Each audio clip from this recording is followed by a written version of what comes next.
हरी एक मछुआरा था जो दरिया से रोज ताजी ताजी मछलियां पकड़ कर लाता था। उसकी पत्नी उर्मी गर्भवती थी। आ गए आप, मैं आपके लिए चाय लाती हूँ। नको रे, तू इतना त्रास मत ले, मैं खुद बना लूंगा। अग्गा भाई, ऐसा कैसा चलेगा? काय को नहीं चलेगा, अभी तेरी डिलीवरी में दिन ही कितने रह गए हैं। तू आराम कर, मैं है ना, मैं सारा काम कर लेगा। खाना भी मैच बनाएगा, घर की साफ सफाई भी मैच करेगा। हंसती क्यों है रे? अब सारा काम मैच करेगा। वैसे भी इस बच्चे के लिए पता नहीं कितनी मन्नत मांगी है तू। आज 10 साल बाद हमारे घर में पलना हिलने वाला है, मैं थोड़ा भी रिस्क नहीं लेगा। ठीक है, अब आप ही करो सब कुछ। उस दिन से हरी घर का सारा काम और मछली पकड़ने का काम अकेले ही करने लगा। वो उर्मी को कोई भी काम करने नहीं देता था। हरी बहुत खुश था। कुछ दिनों बाद उर्मी ने एक चांद से बच्चे को जन्म दिया। हरी की खुशियों में चांदनी लग गई। इस दिन का इंतजार उसे 10 साल से था। देवा रे देवा, उर्मी बग, हमारा बेटा कितना प्यारा है। होगा ही, आपका बेटा जो है। वैसे अब इसका नाम क्या रखना है? इसका नाम जय रखेंगे। वाह, अच्छा नाम है। बच्चे के जन्म से हरी और उर्मी दोनों बहुत खुश थे। अब से हरी रोज जल्दी घर लौटता था। अगं बाई, एवढ्या लवकर? हाँ, मुझे मेरे जय के साथ जो खेलना था। एक काम करो ना, इसे भी अपने साथ दरिया पार ले जाओ। वैसे सुझाव बुरा नहीं है। काय पण? इसके साथ इसकी माँ को भी ले जाऊं तो? क्या मतलब? मतलब ये कि कल मैं तुम दोनों को दरिया घुमाने ले चलूंगा। सच्ची? हाँ। वाह, मैं तो सालों से दरिया पार नहीं गई। कल चलेगी ना? होए। उर्मी बहुत खुश थी। वो समंदर की सैर करने जाने वाली थी। अगली सुबह हरी और उर्मी अपने बच्चे के साथ समंदर के किनारे पहुँचे। हरी ने उर्मी को नाव में बिठा दिया और फिर वो लोग सैर पर निकल गए। हरी चप्पू चला रहा था और उर्मी समंदर की सुंदरता निहार रही थी। कितनी सुंदर है ना? हाँ, दरिया के बीच में चलते हैं, वहाँ का नजारा बहुत ही सुंदर है। सलामत। हरी नाव को दरिया के बीचों बीच ले गया। चारों ओर बस समंदर ही समंदर था। ले भारी, मैंने बोला था ना, तुझे ये नजारा पसंद आएगा। हाय, बहुत सुंदर है। हरी और उर्मी एक और दरिया देख ही रहे थे तो दूसरी ओर दरिया में बड़ी बड़ी लहरें बनने लगी। जब तक हरी का ध्यान लहरों पे गया, वो लहर उनकी नाव के बहुत नजदीक आ चुकी थी और बस लहरों ने नाव को पलट दिया। उर्मी, हरी और जय तीनों अलग अलग दिशाओं में बहने लगे। उर्मी! उर्मी! मेरा बच्चा, अब मेरा बच्चा कहाँ है? हरी को उर्मी मिल गई पर बच्चे का नामो निशान नहीं था।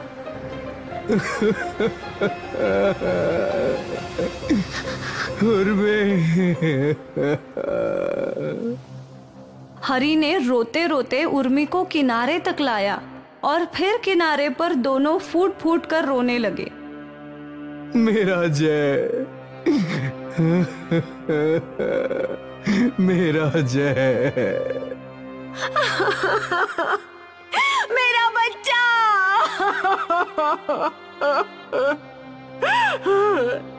10 साल बाद हरी और उर्मी को बच्चा हुआ तो वो भी भगवान ने उनसे छीन लिया। नन्हा जय समंदर की लहरों में बहते बहते पहाड़ी वाली किनारी पर पहुंचा। तभी एक सपेरे का ध्यान बच्चे के रोने पर गया।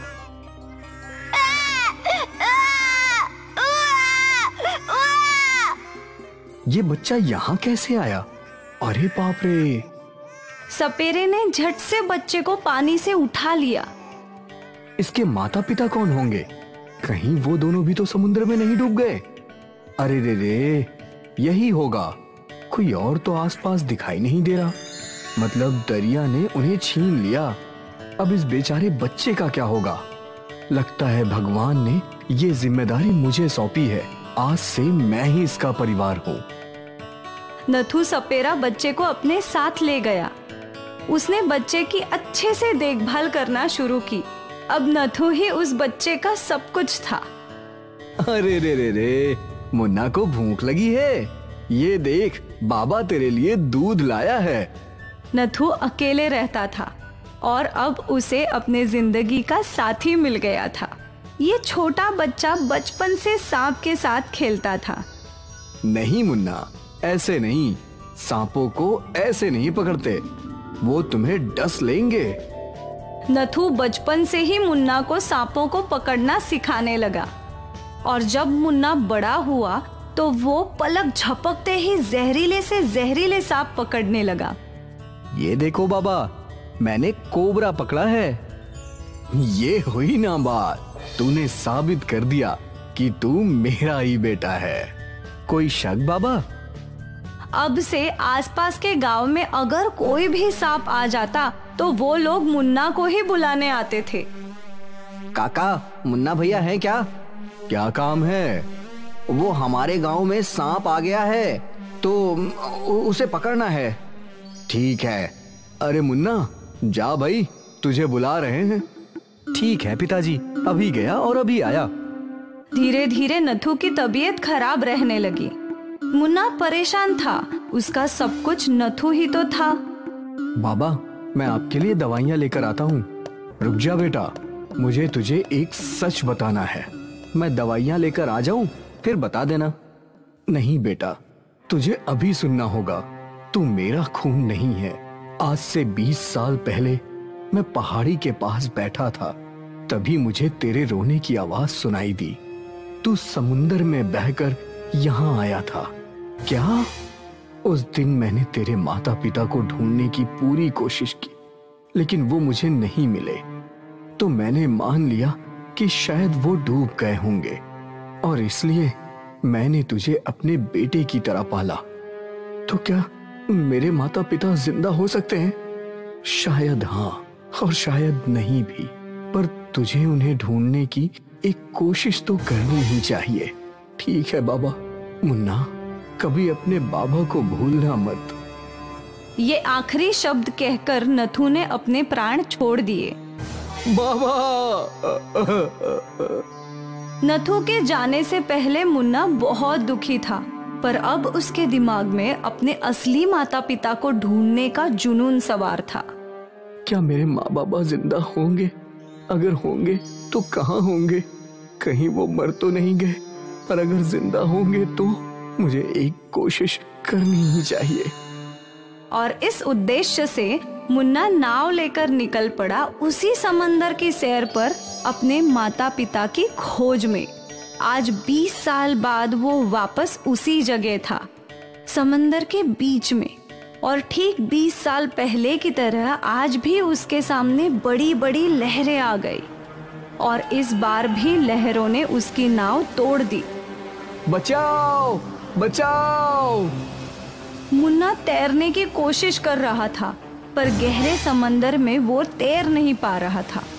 उसकी आवाज सुन एक मछुआरा अपनी नाव लेकर उसके पास आया। बेहोशी के आलाम में उसने मुन्ना को अपनी नाव पर खींचा और फिर उसे अपने घर ले आया। वहां वैद्य ने मुन्ना का इलाज किया। कई दिन तक मुन्ना बेहोश था।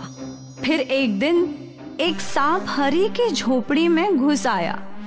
सांप! सांप! सांप की फुनकार सुनकर मुन्ना को होश आ गया। मुन्ना ने तुरंत ही उस सांप को पकड़ लिया। अरे देवा, वो तुझे काट लेगा बेटा। आप डरो मत माँ जी, मैं सपेरा हूँ, ये मुझे कुछ नहीं करेगा। मुन्ना ने उस सांप को एक डिब्बे में बंद कर दिया। अरे देवा, तूने तो हमारी जान बचा ली। धन्यवाद बेटा। आपका भी धन्यवाद। मुझे तो लगता था कि उन लहरों में मैं मर ही जाऊंगा। बेटा, तू मछुआरा तो नहीं है, तो तू गहरे समंदर में गया ही क्यों था? अपने माता पिता को ढूंढने के लिए 20 साल पहले इसी समुंदर में वो मुझसे बिछड़ गए थे। जय! बेटा, तू हमारा ही बेटा है, हमारा जय। 20 साल से हम तुझे ढूंढ रहे हैं। माँ, बाबा, आखिर मैंने आप लोगों को ढूंढ ही लिया। मुन्ना ने अपने माता पिता को गले लगा लिया। जिस समंदर ने जय को उसके परिवार से अलग किया था, आज उसी समंदर ने उन्हें मिलवाया था। इसे ही तो कहते हैं नियति का नया। बिछड़े हुए बेटे को आखिर अपना परिवार मिल ही गया।